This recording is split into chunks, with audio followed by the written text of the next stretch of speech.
Research that resonates. Schweizer has not been wrong on any of his years and years of reporting on the Bidens. Investigations that matter. If your last name wasn't Biden, do you think you would have been asked to be on the board of Burisma? I don't know. Probably not. But that's, I don't think that there's a lot of things that would have happened in my life that if my last name wasn't Biden. The only entities, the only people that would report on this, and Peter Schweizer, who deserves a Medal of Freedom, in my view.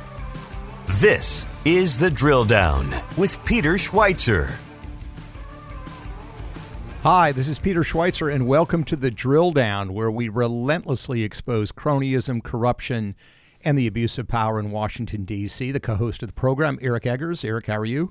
I'm excellent, Peter. Welcome back. You were well missed by the audience based on all the comments I got from my solo appearance. So we get it, everybody. We're here for the Schweizer. No, it's good to have you back. It's great to be back. And we're going to talk about a subject that is personal in a lot of respects here, because it involves a topic that our families have connections to in a lot of different ways. Like a lot of family trips, they come back and they start with a fight right away between the families because, this is a blood feud between the Schweizer clan and my family. This is a story about NASA and Boeing. Yep. And Peter's father, for a long time, worked at Boeing, so much so that you have like particular spots you like to sit on planes because of your father's advice from working at Boeing, right? I do. My dad worked for the commercial aviation side. He designed wing flaps and things like that. And your grandfather worked for NASA. I'm about to do you so much better than that. I have 3 grandfathers, which tells you something about my grandmother that worked for the space program, and I also have a father that worked for Lockheed Martin at the time. The Challenger exploded, so I'm very familiar with the space program, and I grew up watching the space shuttle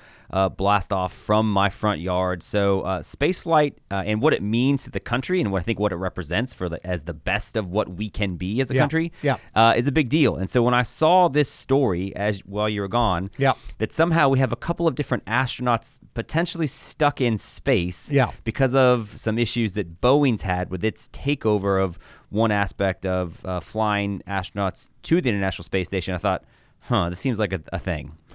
Now, people might be wondering, neither one of us are engineers. Why are we taking on this subject? Well, we're going to argue today this actually has a lot to do with cronyism and corruption and the relationship between big corporations, big government, and the diversity push that's been taking place. We're going to argue that part of the problems that Boeing is having today is because they have been coaxed and moved in a direction that is leading them to focus less on quality and safety and more on some of these other goals. No, there's an irony because the Wall Street Journal had this article that said the headline was, Boeing sent 2 astronauts into space.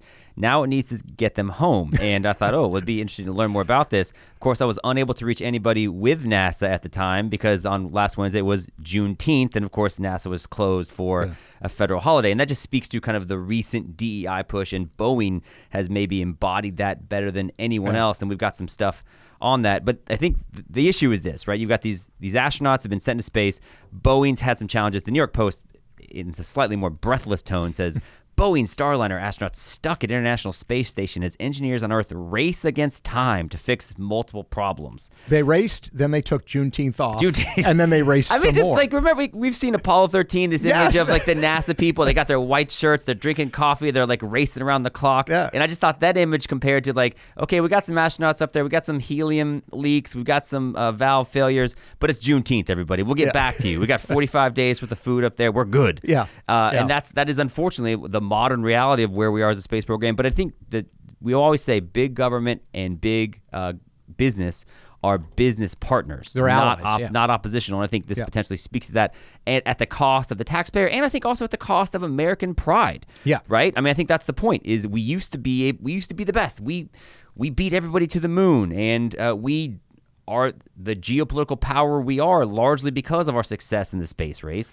And then under the Obama administration, we kind of gave it away. We ended the shuttle program surreptitiously, as it turns out. They didn't even tell Congress about it. And it took a letter from Neil Armstrong and others for Barack Obama to come back and say, okay, actually, we're going to go to Mars like sometime. We're going to go to, here's the question. What's going to happen first? We will go to Mars, or China's going to join like some climate change protocols? They're both these aspirational goals with no actual point of filling in. But the point is, Boeing was given these contracts along with SpaceX back in 2014. SpaceX made it to the moon, or made it to space rather, and got an astronaut to there in 2020. It wasn't until 2019 that Boeing launched a test mission that went so poorly they couldn't even get this manless capsule to where they wanted to go, and so they've been delayed since then, and they're like had a bunch of false starts. They finally got this thing up a couple weeks ago, and then when they get there, like, oh, we've got some more failures, and so now we're sort of stuck here as we kind of try to figure it out. So that's the story, and that's why we're talking about this today. Yeah, and this is a personal story for you, not just because of the family connection, but when you first suggested this, you said, look, we used to be able to do this stuff. This didn't used to be the kind of problem, and we've spent a lot of money on the space program. A lot of money, and we've partnered with companies now. SpaceX, which is Elon Musk's company, seems to have done relatively well, not perfectly, but done relatively well in the space. Boeing has had a series of delays and problems and allegations of overpayment by the federal government. I think part of it may be simply that Elon Musk's company is a private company. Right? So he owns half of it. The other half's owned by private investors. Boeing is a publicly traded company, so they're under a different of series pressures. But let's be clear, they're both federal contractors. And if you are a federal contractor, you are required in your hiring practices to emphasize certain affirmative action protocols, correct? And that's become a recent emphasis of the federal government. Yeah, I think as you pointed out in some of your research for this podcast, if you are if you have a federal contract worth at least $100,000, then you are required to implement a written affirmative action plan that analyzes personnel practices. We'll tell you what Boeing's is. It's a doozy. A little bit more than 100,000. I wish Boeing was as committed to getting astronauts back from space as they are making sure that their workforce is diverse, because they've got a very comprehensive plan to do that. And by the way, whether you make over $100,000, Boeing just slides in under that threshold. Do they? Oh, yeah. They have over $20 billion in contracts, roughly on average a year, from the U.S. government. That's 37% of their revenue. I didn't realize that. That's huge. Talk about business partners. Like, that is the ultimate ally. Right. Up to 51% of their money, by the way, during the COVID pandemic came from the U.S. government. So Boeing is a partner there. And the U.S. government, as they used to say, been very good to Boeing. There's the numerous OIG reports that show that they get hundreds of millions of dollars in overpayments based on schedules that they have. And I think you've raised the issue that, hey, it's not like the federal government was crushing it without the private partnership, right? The federal government's not necessarily known for efficiencies. Right. And I think that's worth pointing out. And there is an August 2019 OIG report from NASA that showed that they had allocated, $5.5 billion out of $8.5 billion for this commercial partnership, and that NASA's agreed to pay an extra $287 million above Boeing's fixed prices to kind of make up for this gap that actually was caused by Boeing's delays. Right. So now Boeing's also worth pointing out has lost $1.5 billion roughly on this contract for the Starliner because they have a fixed price cost. So like no one's making money on this. Everyone's losing money, including taxpayers. Right. So and now we got astronauts stuck. So it's not like this is a success. But that's what I'm like, man, what has happened to the space program? We're losing money. It's a national embarrassment. And as you pointed out, because Boeing is publicly traded and Elon Musk's SpaceX is not, they've had other points of emphasis, including potentially a federally mandated focus on diversity. Exactly right. But before you reference that 2019 report and the $287 million, here's my favorite part of that government audit. So Boeing and NASA said Boeing needs an additional $287 million because of the increased crew missions, because they were going to now be doing 2 trips a year to space. The auditors looked at this and they said, we determined Boeing's proposal to fly up to 2 missions per year did not justify higher pricing because such a mission cadence was already a contract requirement. Right. In other words, they were already supposed to do 2 a year. And they said, we need another 287 because we're going to do 2 a year. So this shows you that nobody is minding the store. NASA's not doing it because it's not really their money. It's taxpayer money. Boeing's trying to get everything that it can out of it. And you get these terrible inefficiencies, and we're in the situation today where our space program is bloated, It's not working effectively. And I think it has a lot to do with what Boeing has been sort of subject to as a federal contractor, but also that they have fully embraced. And that is that they are now emphasizing and focusing on DEI as a performance metric for executives, adding it to, shockingly, safety and the safety of employees. They've made it the same priority. You're going to need to say that again in a way that, like, I think helps people understand, like, what you actually just said, because it's a really big deal. Yeah. But just lastly on this OIG audit, do you know what the actual recommendation would have been, what Boeing could have done? I mean, this speaks to, like, what's happened to the space program. Yeah. If we couldn't get our act together, but we needed to get some astronauts up there, you know what we were going to do? What? Rent seats on Russia's ship.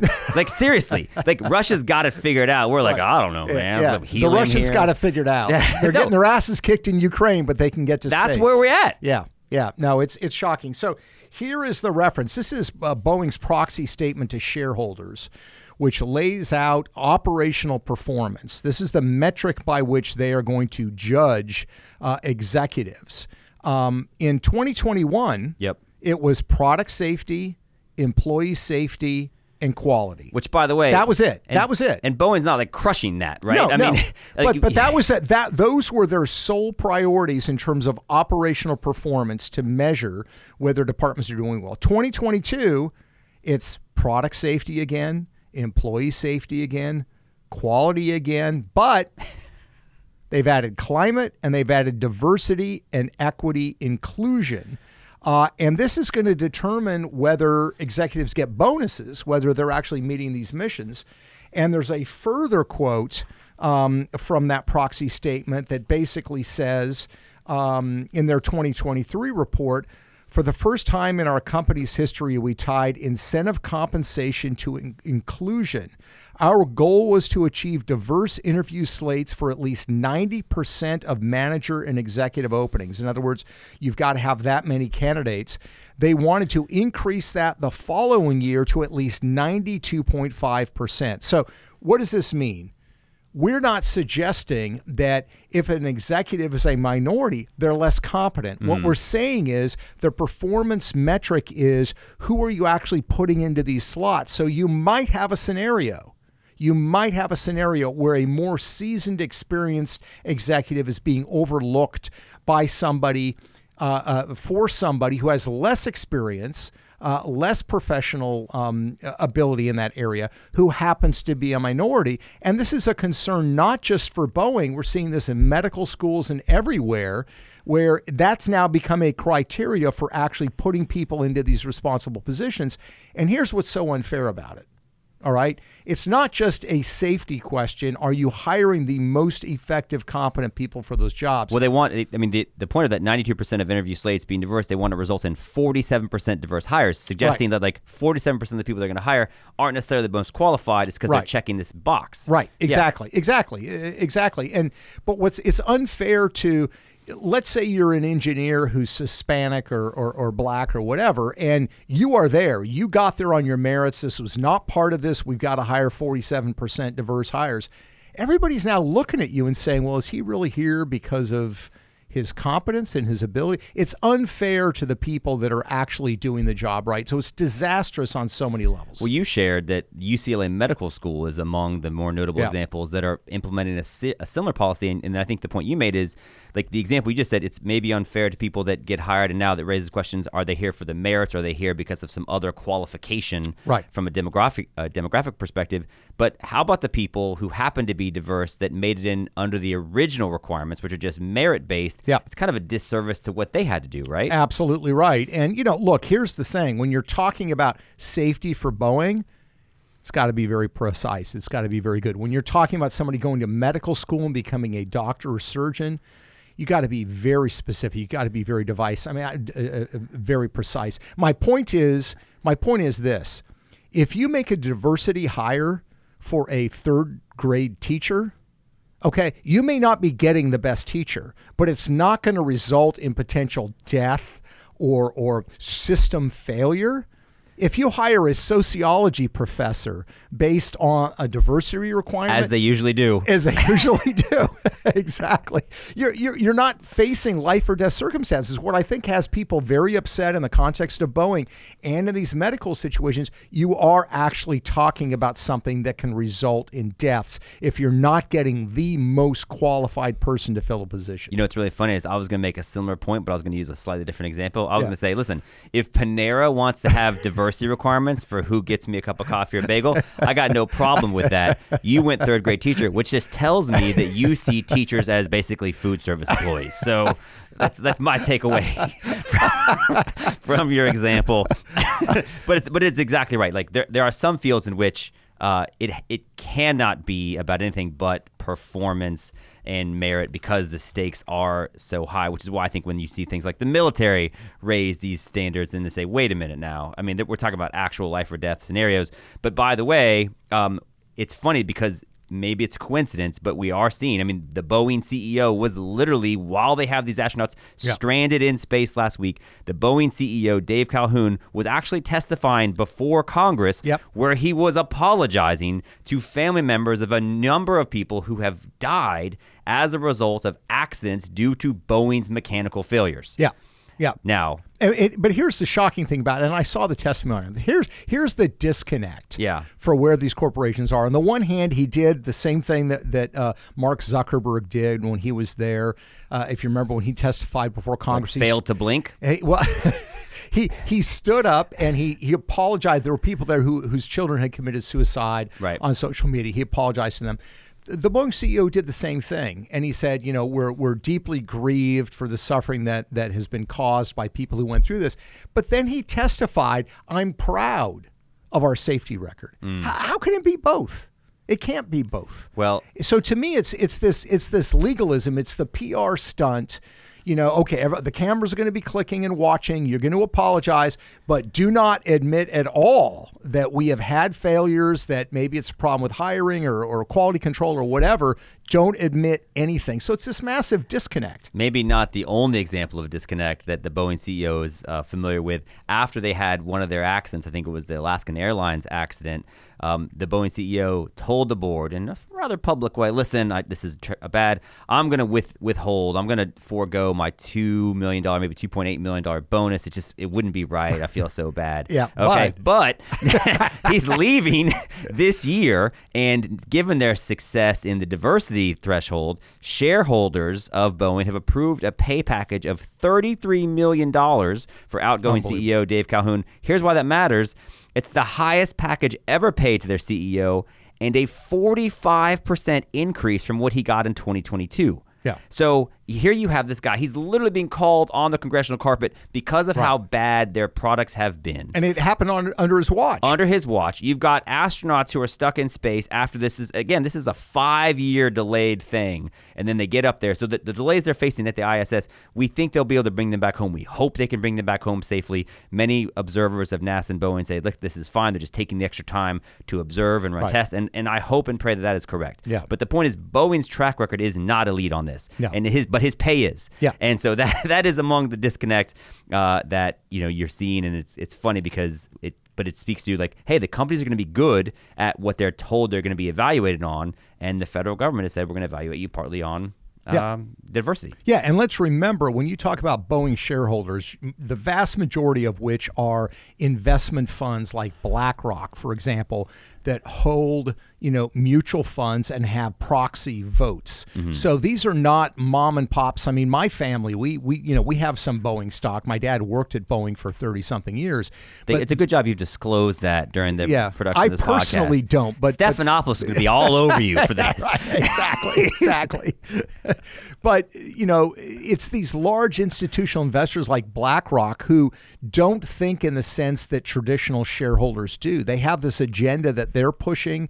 It's more about the financial optics of Boeing than it is the underlying quality of their products. And it's just a disaster. So when people talk about corporate governance in America, and we need the government to be more like corporations, I don't know, maybe corporations 50 years ago, but the corporations today Boeing being a perfect example of it, aren't doing a good job of managing money either. If you're giving this kind of a payoff, this kind of a golden parachute to a CEO who's been the man in charge under this disastrous reign that they've had over the last several years. So I know you didn't think that the federal government's track record of running the space program was terrific, and I agree there was cost overruns and all kinds of problems. I do think, though, that what you had under the Obama administration, and I'll tell you why this matters, I think, looking forward. Yeah. What you had under the Obama administration is a relative disdain for any aspect of American exceptionalism, right? We heard that. You've heard people say, "Oh, this is the first time I can be proud of my country," and and the space program was the thing that made us great, and then they dismantled it, right? They got rid of it. They said it was going to cost too much money. It's like $3 billion too much. So they said, fine. They spent that money on lots of other things, by the way. That went really well. That went. One observer called it the new space program is the Obamacare of the space program. It's too expensive. It doesn't do what it was designed to do. Yeah. And we're stuck with it. But I think as we look forward, this should be something we can take pride in. I have children. You have children. You want them to be proud of what we're doing as a country. And being able to go to Mars is something that would be a cool thing. It's worth pointing out, by the way, that when I went to NASA in October with my son on a field trip, they made a big deal about they're going to go back to the moon, but they're going to go back to the moon with the first female and the first African-American astronaut. That's like part of what they're telling tourists is like, this is who NASA is now. Yeah. But that's, I think, partly because of the new directive they're getting from the federal government and under the Obama administration specifically. Yeah. And it's still kind of the legacy of that today. And here's why it matters. I asked you before we started, I said, hey, Donald Trump is currently the betting favorite to be the next president of the United States. Joe Biden is the second betting favorite to be the next president of the United States. Do you know who the third best odds are for? I don't know. I would guess it'd be Michelle Obama. It is Michelle Obama. You Really? said I know you suggested Gavin Newsom earlier, but it's not. It's not a current elected official. It's Michelle Obama. It's Michelle Obama. I think it's What are her odds? 29-1, and we have to thank special friend of the podcast and degenerate gambler, my brother, for that information. So, but yeah, so 29-1, and as you just think about that as you watch the debate that's going to come up this week, and you got the convention and some more questions about cognitive decline emerge.